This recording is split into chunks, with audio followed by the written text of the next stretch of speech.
कहानी की शुरुआत में हम टाइलर नाम के एक अमीर लड़के को देखते हैं जिसने अपनी गर्लफ्रेंड मार्गोट के साथ डिनर डेट पर जाने का प्लान बनाया। वो दोनों हॉथरोन नाम के एक महंगे रेस्टोरेंट में जाने वाले थे जिसका मालिक शेफ जूलियन था। ये रेस्टोरेंट एक आइलैंड के बीचों बीच बना हुआ था, इसीलिए वो दोनों एक बोट लेकर आइलैंड तक पहुँचे। उनके अलावा वहाँ और भी कई अमीर लोग मौजूद थे। खैर जल्द ही सब लोग रेस्टोरेंट में पहुँचे जहाँ हेड वेट्रेस एल्सा ने उनका स्वागत किया। फिर उसने सारे गेस्ट्स को पूरा रेस्टोरेंट घुमाया। एल्सा ने कहा कि यहाँ का स्टाफ बिल्कुल परिवार की तरह मिलजुल कर रहता है। वो सब सुबह 6 बजे से लेकर रात 2 बजे तक मन लगाकर काम करते हैं। आखिरकार सारे गेस्ट रेस्टोरेंट में जाकर अपनी अपनी सीट्स पर बैठ गए। उनके ठीक सामने किचन थी जिसमें कई सारे शेफ बड़ी बारीकी से डिनर तैयार करने में लगे हुए थे। तभी एल्सा ने सभी गेस्ट को समझाया कि देखो खाना आपके सामने ही बनेगा, लेकिन फोटो मत खींचना, वो अलाउड नहीं है यहाँ पे। इसके बाद जब उनका मेन शेफ वहाँ पहुँचा तो एल्सा ने उसे बताया कि टाइलर अपने साथ किसी मार्गोट नाम की लड़की को लाया है, लेकिन उसका नाम तो लिस्ट में है ही नहीं।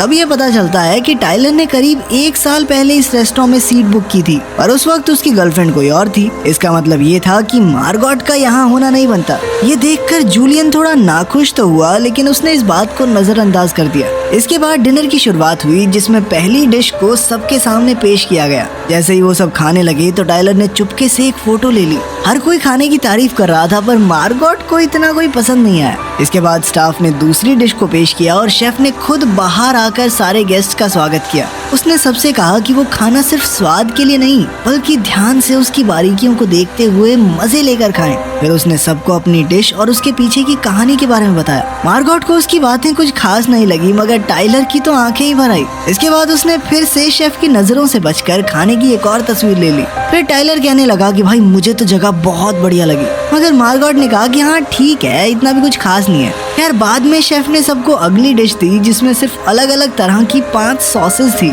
लेकिन उसके साथ उसने ब्रेड नहीं दी क्योंकि उसका मानना था कि ब्रेड तो साले गरीब खाते हैं। ये सुनकर बिजनेसमैन ने कहा कि ये कैसी बचकानी बात हुई और उसने एल्सा से ब्रेड लाने को कहा। जब एल्सा ने ब्रेड लाने से मना कर दिया तो वो तीनों बिजनेसमैन कहने लगे कि वो इस रेस्टोरेंट को बंद करवा देंगे, लेकिन एल्सा ने फिर से इनकार करते हुए कहा कि उन्हें वही खाना पड़ेगा जो उन्हें परोसा जा रहा है। मार्गोट को इस बार तो खाना इतना वाहियात लगा कि उसने खाने से ही मना कर दिया। फिर कुछ देर बाद शेफ ने अपनी अगली डिश पेश की जिसका नाम था मेमोरी। फिर उसने सबको उस दिन की कहानी सुनाई जब उसका बाप घर पर शराब पीकर आया और उसकी माँ को पीटने लगा। जल्द ही वो टेलीफोन की तार से उसकी माँ का गला घोंटने लगा, मगर तभी ऐन वक्त पर जूलियन ने अपने पिता के पेट में कैंची घोंपकर उसे मार डाला। ये सुनकर सारे गेस्ट थोड़े घबरा गए, पर उन्होंने सोचा कि शेफ ने अपनी डिश को और खास बनाने के लिए झूठी कहानी बनाई होगी। फिर जल्द ही उनके सामने पका हुआ मांस और टाकोस पेश किए गए। हैरानी की बात तो ये थी कि हर एक टाको पर एक तस्वीर बनी हुई थी जिसे देखकर गेस्ट्स को अपनी जिंदगी की कोई घटना याद आएगी।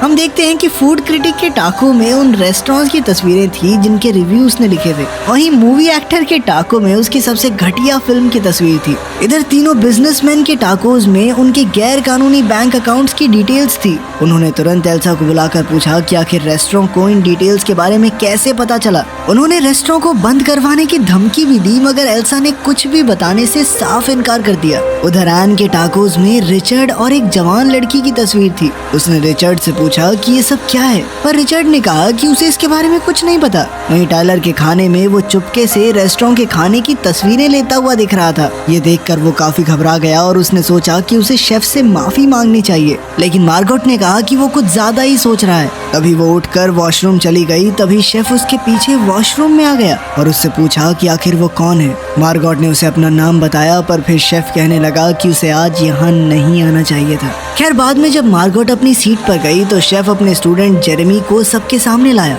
शेफ ने बताया कि उसी ने अगली डिश को तैयार किया है, पर जल्द ही वो जेरेमी की बेइज्जती करने लगा और कहने लगा कि ये कभी भी एक बेहतरीन शेफ नहीं बन पाएगा। पर तभी अचानक से जेरेमी सबके सामने मारा गया, जिसे देखकर सब बुरी तरह से डर गए और जूलियन कहने लगा कि ये तो उसके शो का एक हिस्सा है। कुछ देर बाद वो सब फिर से बैठ गए, पर रिचर्ड ने कहा कि वो बाहर जाना चाहता है। एल्सा ने उसे बार बार अपनी सीट पर जाने को कहा, पर वो सुनने को तैयार ही नहीं था। तभी अचानक रेस्टोरेंट के स्टाफ ने उसे पकड़कर उसकी एक उंगली काट डाली, जिसे देखकर सबके होश ही उड़ गए। इसके बाद सबको चेतावनी दी गई कि अगर उन्होंने यहाँ से भागने या शेफ के बनाए हुए खाने को खराब करने की कोशिश की तो उन्हें इससे भी ज्यादा भयानक सजा मिलेगी। ये सुनकर बाकी सब बुरी तरह डर गए, पर टाइलर चुपचाप बैठकर अपना खाना खाता रहा। फिर कुछ देर बाद जूलियन ने मार्गोट को किचन में बुलाया और अपनी असलियत बताने को कहा। शेफ ने कहा कि उसने दिन रात मेहनत करके इस डिनर की तैयारी की थी, पर उसकी मौजूदगी से सब कुछ खराब हो रहा है। शेफ ने उसे बताया कि आज यहाँ आए हुए सभी गेस्ट्स की मौत हो जाएगी।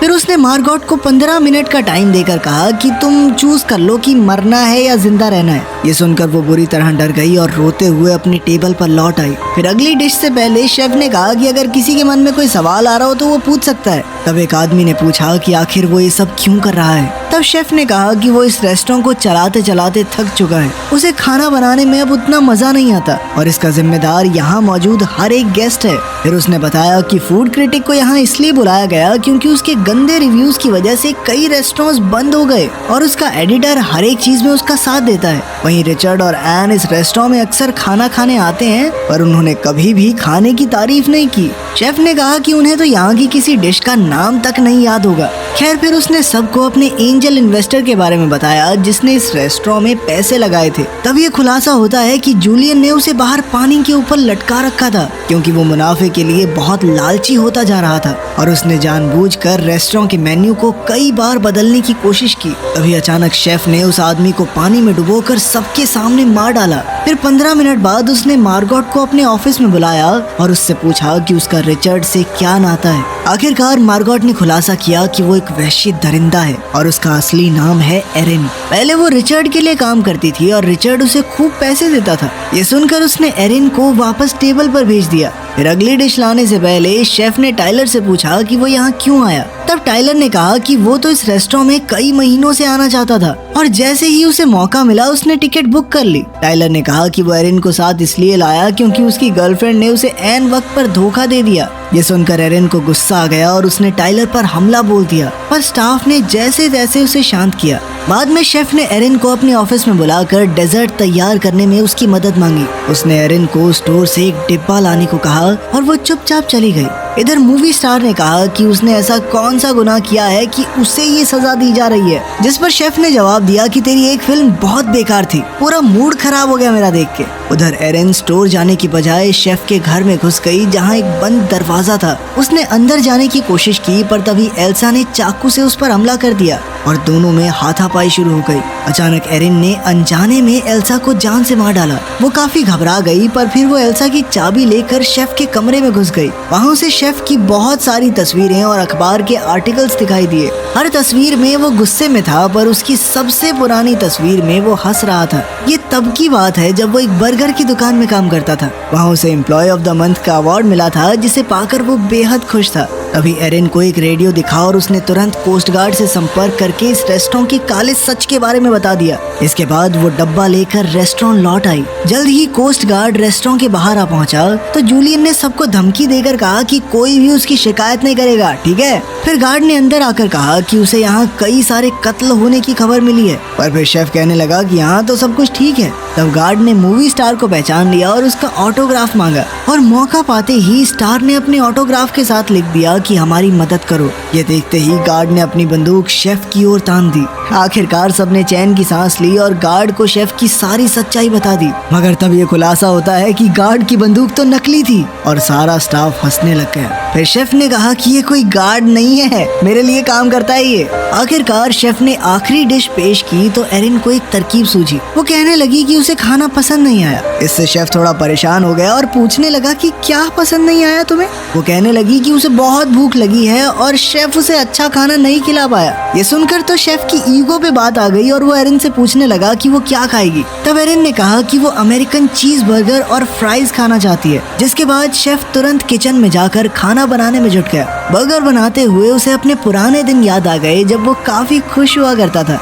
आखिरकार उसने एरिन को बर्गर दिया, जिसे खाकर वो बहुत खुश हुई। उसने शेफ की बहुत तारीफ की, जिससे वो बेहद खुश हो गया। फिर एरिन ने कहा कि वो बाकी के बर्गर पैक करवा कर ले जाना चाहती है। शेफ ने कुछ सोचकर उसे बर्गर पैक करके दे दिए, जिसके बाद उसने शेफ को पैसे दिए और जाने लगी। तभी उसने सोचा कि क्या उसे बाकियों को मरने के लिए छोड़ देना चाहिए, लेकिन तभी एन ने उसे इशारा किया कि बाहर जाकर अपनी जान बचाओ। एरिन के जाने के बाद शेफ शेफ ने उन सब का शुक्रिया अदा किया और कहा कि वो सब उसकी कला और जिंदगी की बर्बादी का कारण है और अब वो सभी उसके आखिरी महान डिनर का हिस्सा बनेंगे। आखिरकार शेफ ने डिश तैयार की और अंत में सबको आग लगा दी, लेकिन इस आग ने उसे भी अपनी चपेट में ले लिया। वहीं एरिन बोट पर आइलैंड से बाहर आ गई और उसने दूर से देखा कि रेस्टोरेंट आग में जल रहा था।